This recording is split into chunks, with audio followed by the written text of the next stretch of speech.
So here's the thing. This is not the kind of video that I want to make, and honestly, if you had told me 6 years ago, 7 years ago even, hey, Lego, in 2025, you're gonna make this video about this guy, and you're gonna have this perspective on him, if you had told me that 7 years ago, I would have called you crazy. Heck, if you had told me that last year, I would have called you crazy. A year ago, in January of 2024, if we made this video, it would have been seen as ludicrous. But here we are, in January of 2025, and I wanted to talk about the Canucks and their core.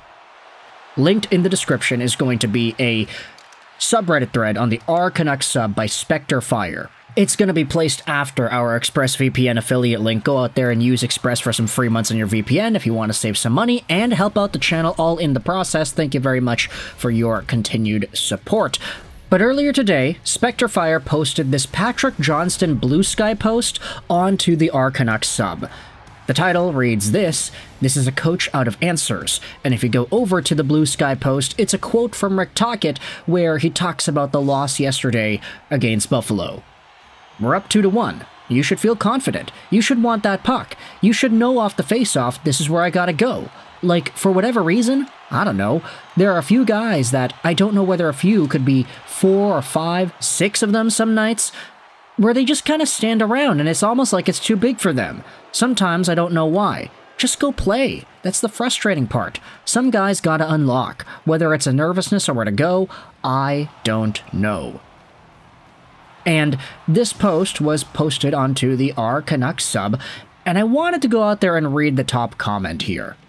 Spectre Fire had his own take and responded to the Patrick Johnston Rick Tocchet quote, "Just to be clear, PJ doesn't think coaching is the problem, and honestly," Spectre Fire says, "I agree. We saw the same with Green and the same with Bruce.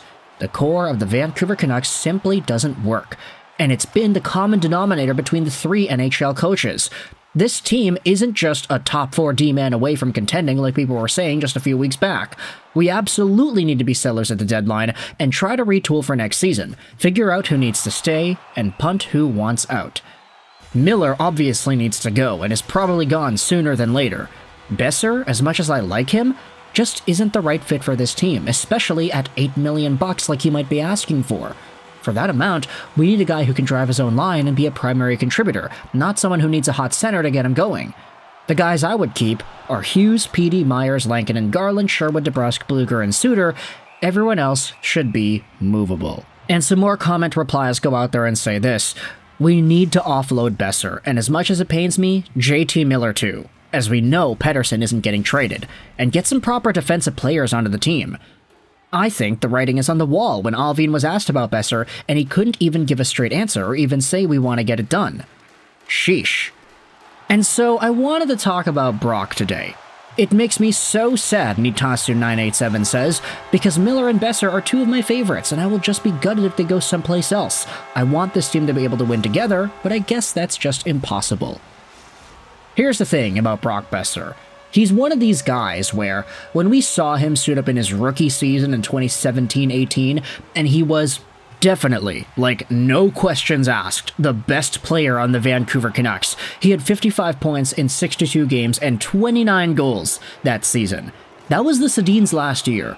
That was the final year of Sedinery, where Brock Boeser was playing on a line with Thomas Vanek and Sam Gagner, and he was doing really good things, and he was sniping pucks on the rush. I will remain in the same frame of mind and say that the 2017-18 version of Brock Boeser was the most dangerous version of Brock Boeser we had ever seen. Even when you consider the fact that last year he had 73 points, was a point per game in the playoffs, and had 40 goals on the year. Brock Boeser was just not scoring goals last year in the same way that he was in 2017-18. And you can say, wait a minute, what do you mean? Like, he had 29 goals in 62 games, 40 goals in 81 games is like the same goal production rate.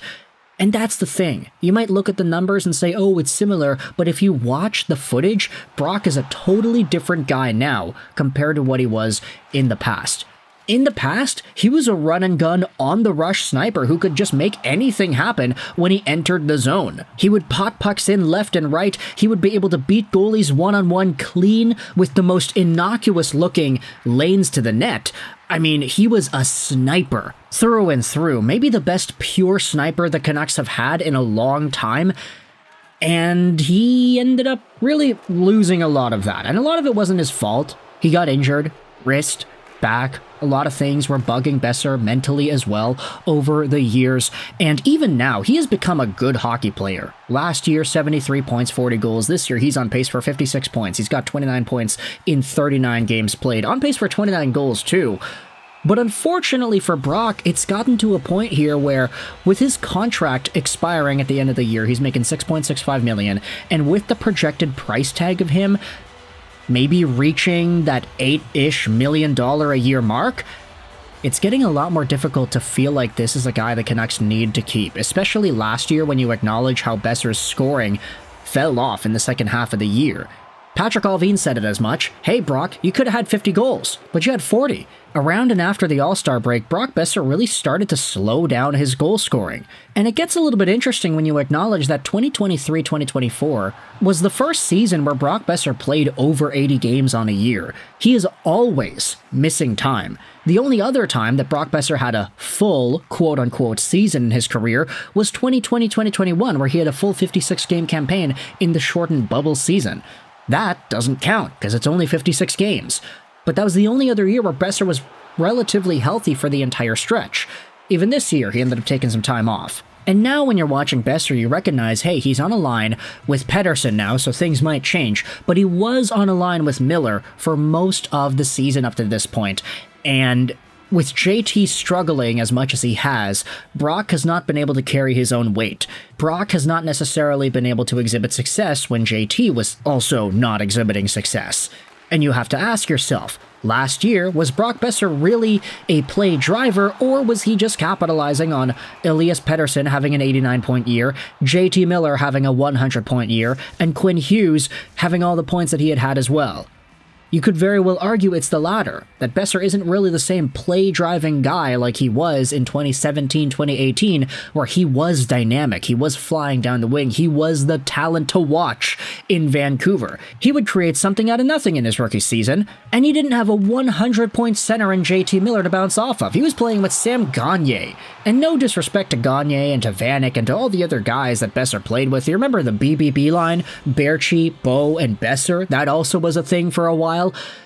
I mean, it's not like Brock had the best players to play with back in that time frame, but he looked a lot more dynamic than he does now. And I don't want to necessarily say that it's, oh, he fell off, but injuries do play a part of it, and now it's gotten to a point where the guy isn't as much of a play driver as you would hope to get out of an $8 million player, and his contract is expiring. Now Patrick Allvin can't even give definite answers as to whether or not Boeser is going to stick around or not, and it's gotten to a point here where you even have Canucks fans saying that this guy probably should be traded. I don't know, man. Unless things turn around super quickly, unless Boeser accepts a contract that is significantly below the projected $8 million price range, unless Brock starts showing that he can drive his own line, heck, I'm not even saying he needs to be a point-per-game guy from here on out. I'm not even saying that he needs to produce a lot. I need to see $8 million caliber play out of this guy before I feel comfortable as a Canucks fan seeing the Canucks give him an $8 million a year deal. JT Miller's making $8. So is Brock Boeser a guy who's in the territory to get more than that? Honestly, I would say no. And it's one of these things where even last year, like, we recognize that Boeser, he wasn't like a super high play driver. He would get really nice opportunities and good looks and good chances, and he would bury them. He had 12 points in 12 games after all. He had a hat trick to tie things up in Game 4 versus Nashville, which was incredible. I mean, Brock Boeser was a primary force in what allowed the Canucks to win against Nashville in that series. But now we're seeing that when the going gets tough, when Petey and Miller are not going, Boeser suffers too. And do you really want to give $8 million a year to that guy? Maybe we should have known this last year. Maybe it's one of these things where it's like, oh, if they were just winning, if Boeser was just scoring more, he wouldn't be making this video like, oh yeah, okay, we wouldn't be. Because the team would be showing that they actually have what it takes to consistently compete year in and year out. They're not doing that this year. The theory is you get better in your contract years. Boeser's getting worse. So what gives? Let me know your thoughts in the comment section below as to whether or not you feel this is an appropriate conversation to have, and if you think time is ticking for Brock Boeser in Vancouver. Anyways, that's my time. I gotta get out of here. Let me know your thoughts in the comment section. What do you think about this idea? I hope you enjoyed this video. Sign on, and bye.